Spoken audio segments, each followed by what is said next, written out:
Since 1981, more than 30 years, I've been a small-town lawyer from Geneva. There are three general areas in the Common Pleas Court: criminal, civil, and administrative. I've done all of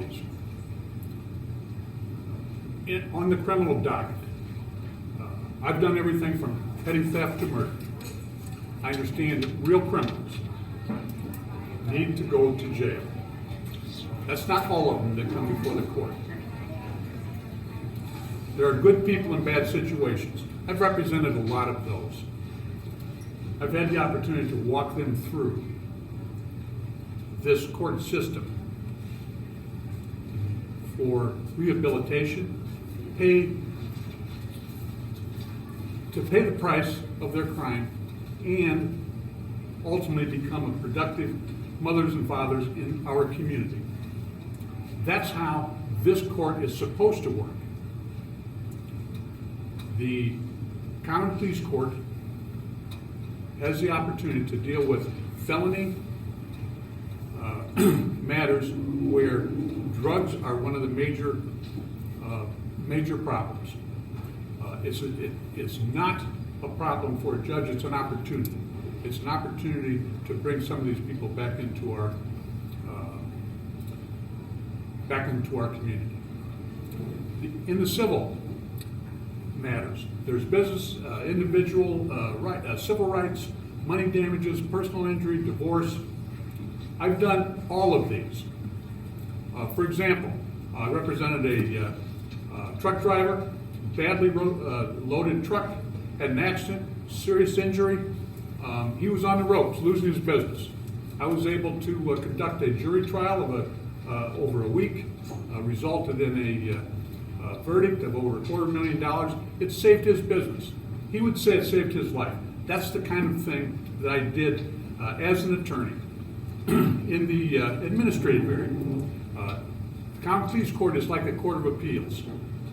I have done matters representing property owners, regarding Board of Zoning Appeal matters. These are the most important thing to those individuals. When I did it, more than 1,000 individuals trusted me to take these matters into my hands, and I have delivered. Thank you. Thank you, Mr. Brown. From 1982 to 1988, I practiced law in the Court of Common Pleas of this county 5 days a week. As a private attorney, I also handled domestic relations cases. My experience as an attorney in the Court of Common Pleas, together with my over 25 years experience as a judge, have fully prepared me to be your next Court of Common Pleas judge that will be filling the position currently held by Judge Alfred Mackey. Thank you.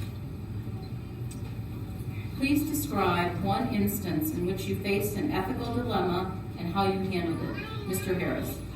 A dilemma is defined as a choice between unpleasant alternatives.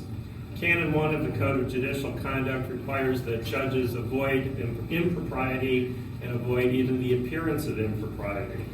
By fully complying with the canons as they are written, and by complying with all of the other rules of the Code of Judicial Conduct, I have managed to avoid any dilemmas. All a judge or a lawyer has to do is comply with the rules as they are written. When the rules are followed, ethical problems and dilemmas are avoided.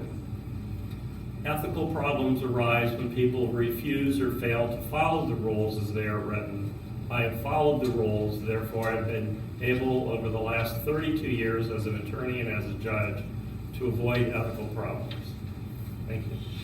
In 30 years of practice, I've had a bunch of dilemmas. That one instance that I want to describe for you had to do with me making the decision to run for this office. First-time candidate. What do you think about first? Money. My first thought is money and judges don't mix.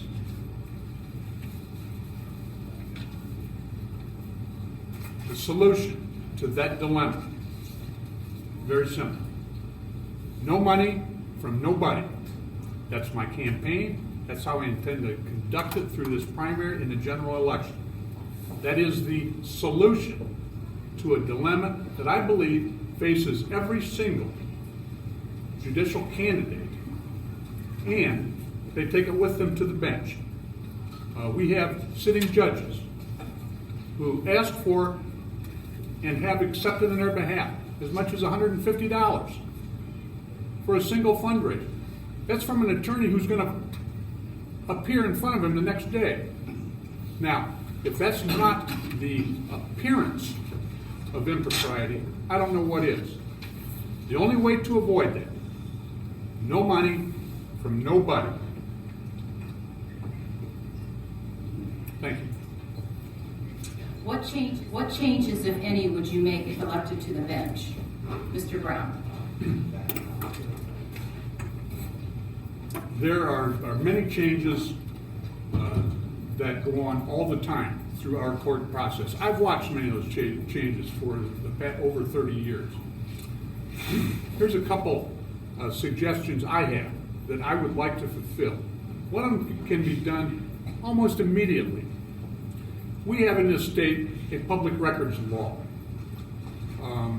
euphemistically called the sunshine law, but there's not a lot of sun shining on a lot of the public records if you're trying to get a hold of them. This court system that I want to sit on as a judge has the imaging done. We have every piece of paper. We've got a picture of it, and it can be at your kitchen table today if someone would throw a switch. If I'm a judge, I'm going to see that switch is thrown and those public records are available to every single person in this county. Every other surrounding county has that ability. And I don't know why we don't, but I'd certainly go after it if I were your judge. Secondly, it's always about money. You know, money is tough. First the campaign, and now I'm talking about running these public offices. It's hard. Nobody wants to pay taxes. It gets harder and harder every year. Here's an idea. We have a system called electronically monitored house arrest. Every judge in this county uses that as a control and as punishment. That defendant goes out and pays a private contractor $12 a day to put that little bracelet around his ankle. If we had a monitoring system in our sheriff's office, our county could be making $12 a day times the hundreds and hundreds of defendants who are under this program. That is a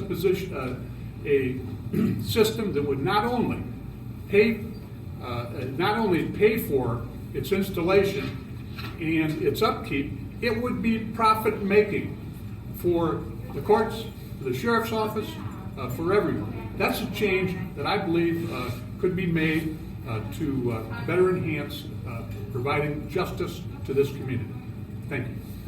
With over 25 years' experience as a trial court judge, I've learned through that experience that it is unwise to make immediate changes unless you've had a chance to fully appreciate what is going on and why it's going on. The process that I think needs to be followed is that changes first have to be deemed necessary after an assessment of the needs of the court and after determining what resources are available to the court if changes are going to be implemented.